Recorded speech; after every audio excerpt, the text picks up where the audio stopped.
How to classify organisms. The term classify means to arrange in classes or categories according to shared qualities or characteristics. The first person to attempt this was Aristotle in ancient Greek times, using his observations to try to categorize the organisms he saw, and came up with two groups of organisms, these being plants and animals. He further divided each, with plants according to their stem structure and animals based upon their habitat.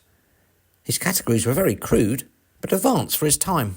The second person of importance to classify organisms was this man, Linnaeus, a biologist and physician who is now known as the father of modern taxonomy, a taxonomy being the branch of biology that classifies and names organisms of either living or fossil specimens.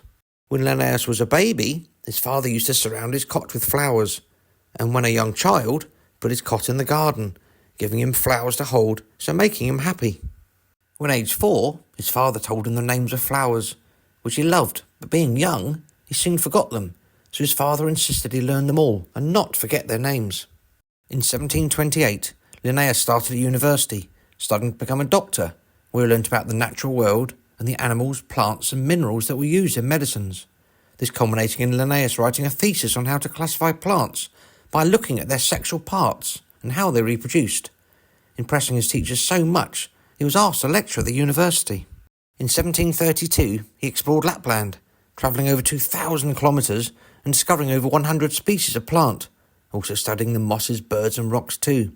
He using the Latin names to identify the plants, because a system to categorise them had still not been worked out. Whilst exploring Lapland, Linnaeus found an old horse jaw, which made him wonder if he could classify animals by counting and comparing their teeth, and so maybe classify quadruped animals too. In 1735, Linnaeus wrote a manuscript, which was a new system for classifying, called System Naturae, it using just two ways to classify organisms, he calling it the binomial system of nomenclature, with bi meaning two, and nomial meaning a term or name, and nomenclature meaning a system of names.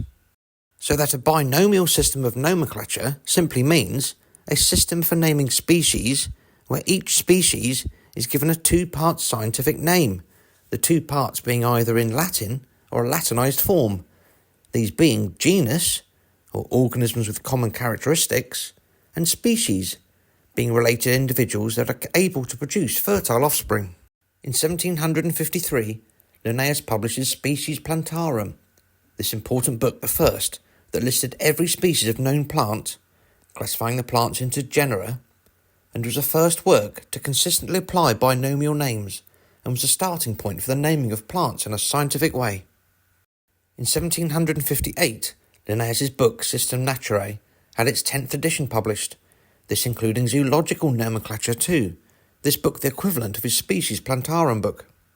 These books now using the system of both genus and species, this now becoming more widely used around the world, the term genus and species being at the base of his system of classification, the other end starting with domain, the broadest category of life.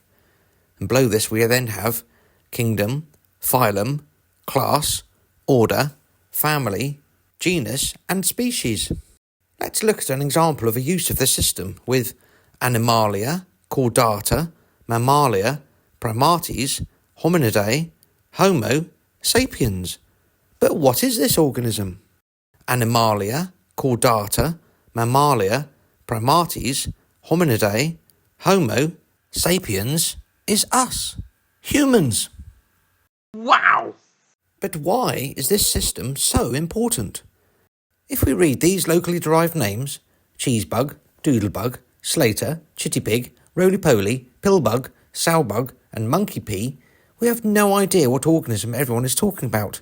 But it is this, a woodlouse, scientifically called Orniscus ocellus, Orniscus being the genus and ocellus being the species. That's amazing! We then have a third scientist who helped develop the system of classifying organisms, Carl Woese, a microbiologist and biophysicist who in 1977 came up with a third way to classify organisms, Woese introducing us to the term archaea, so giving us three domains, the bacteria, archaea and eukarya. He and other scientists using these terms to make the phylogenetic tree of life, where life started from one common ancestor, the bacteria evolving from this, then another different branch of life, giving us the archaea, and then the eukarya. Wow! Do watch our shorts of mnemonics to help us remember the classification of living things, as well as our videos about dinosaurs. Please subscribe to my channel. Bye!